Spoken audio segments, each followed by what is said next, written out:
Good day. I am Mr. Mark Ceasar Candiasan, and I am happy and grateful to be part of this lecture of Field Science Hub. To begin, we have this quotation from the motto of Charles Linnaeus, Omnia mirari etiam tritissima. Find wonder in everything, even the most commonplace. This tells us about science, inquiry, research, and it is who we are and what we are doing in the Field Science Hub. So, what we have here is just a short introduction to the Latin language and to explain some grammatical rules informing the scientific names. Take note that I'll be pronouncing words in ecclesiastical Latin, which is more like Spanish and Italian, but you may pronounce it as you may in an American English phonetics. Why do we use Latin in scientific names? Latin is the lingua franca of scientific work and the language of scholars. Latin is the standard common language in the academy, especially in the West, particularly Europe, for many centuries. Latin is a dead language. It keeps everything being named in a similar fashion. It means that Latin doesn't change or evolve unlike our spoken languages, and it has the advantage of retaining its original words and even its spelling.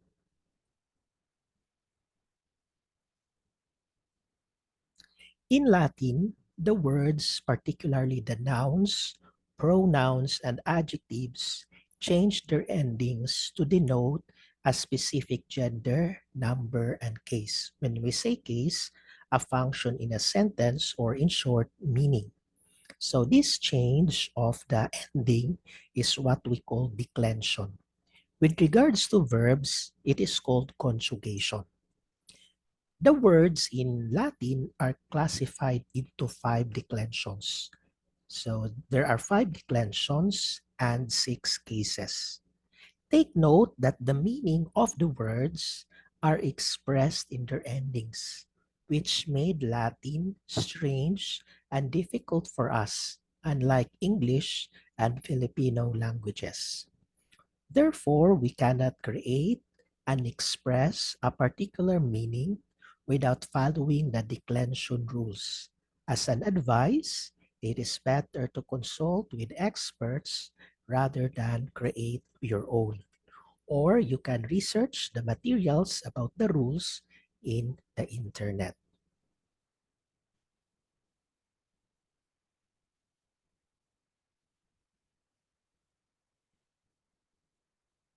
So let's begin. The first declension. The words with the root word ending in a, e, as you find in Latin dictionary, belong to the first declension. They are all feminine in gender. As you noticed, the Latin dictionary presents the nominative and genitive case of the word, so a, e, in order for us to immediately identify its declension.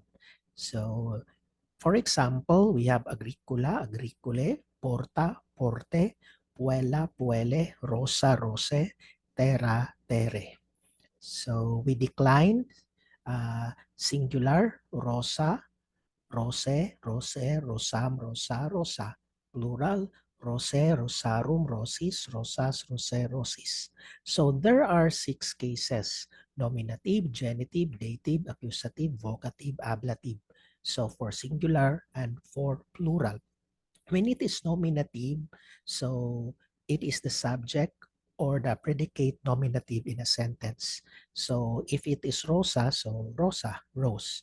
Genitive meaning possessive case, rose, of the rose. Dative, indirect object, rose, to the rose. Accusative, direct object, rosam, the rose. Vocative, expression of direct address, rosa, rose. Ablative, object of the preposition, rosa, with the rose, on the rose, to the rose. Okay. The words ending in us, e, belong to the second declension and masculine in gender. Take note that these declension are nouns.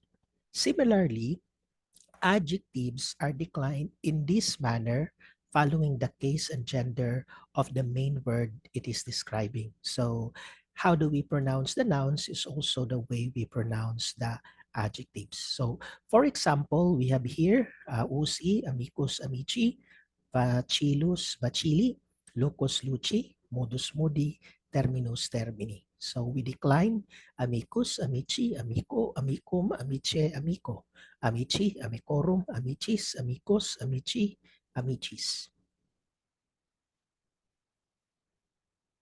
Second declension also includes words ending in e, which are neuter in gender. So for example, fatum, fati, granum, grani, odium, odii, pritium, pritsi, and verbum, verbi.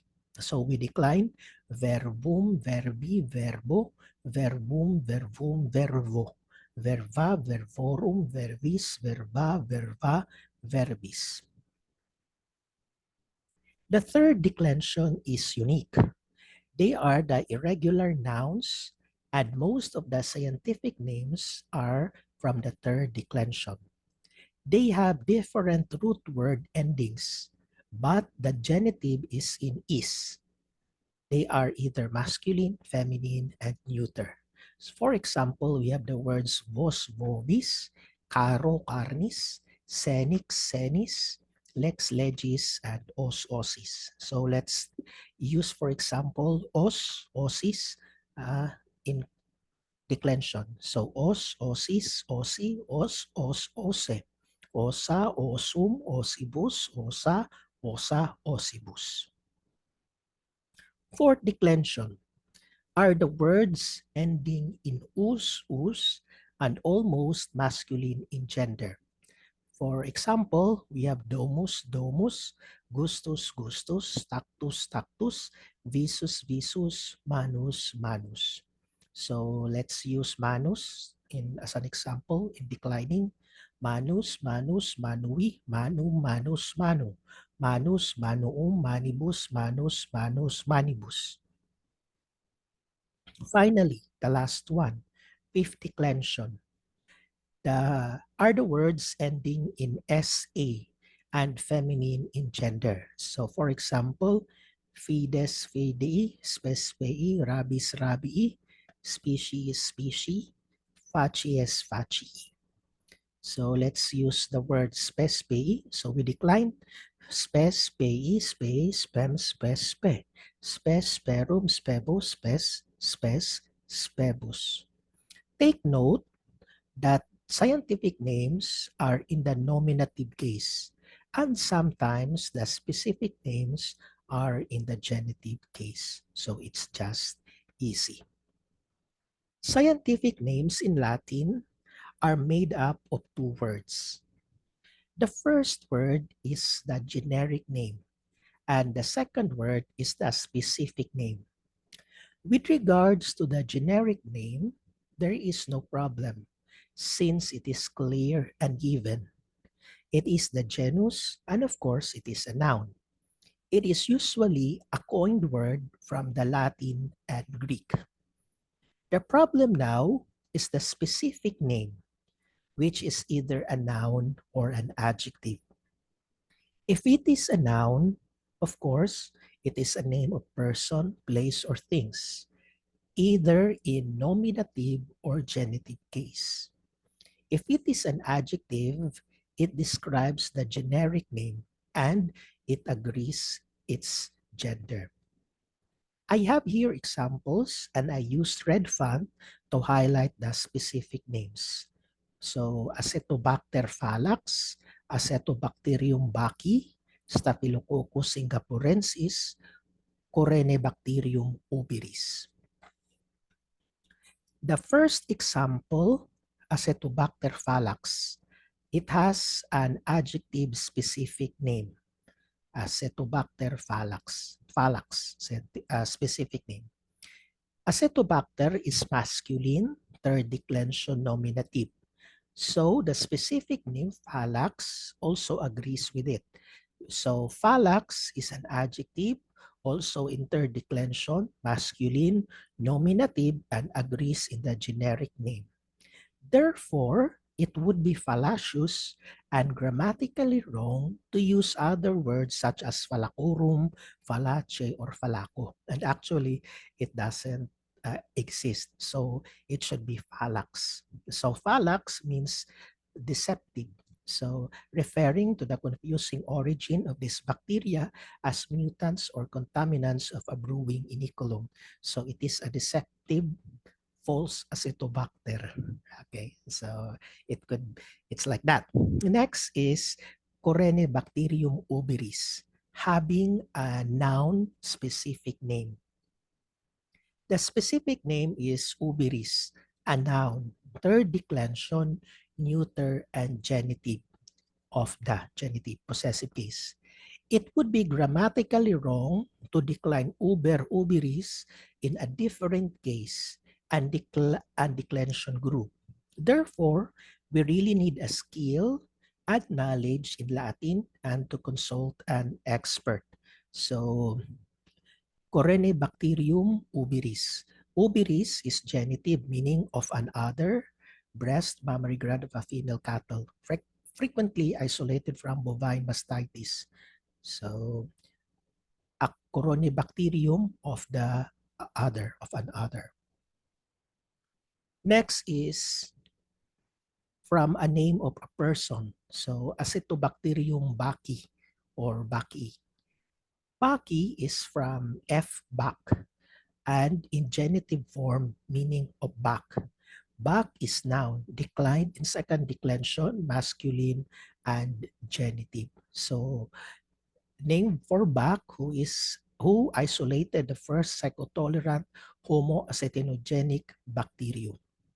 The last example is an adjective specific name, Staphylococcus singapurensis. Staphylococcus singapurensis. So Singapurensis is an adjective meaning Singaporean, pertaining to Singapore, named after Singapore City where its strains were isolated. As the rule says, uh, Singaporensis agrees with the Staphylococcus and it is in second declension masculine nominative case. So Staphylococcus is masculine ending in us. So it's Singaporensis. So now there is a question. And there are examples, and these are also examples. How about a penicillium from a dog? How shall we name it? So the best and correct word would be Penicillium canis, and it actually exists on the list. As a rule, it says it's grammatically wrong to use other words such as canorum, cano, cana, and also those words doesn't exist. Canis is a third declension noun masculine in genitive, meaning of dog. So penicillium of a dog. Canis canis. So penicillium canis. Next one. How about an aspergillus name from a person? For example, my name. So for me, it would be Aspergillus candiasani. So genitive meaning of Candiasan. So of Candiasan, of me.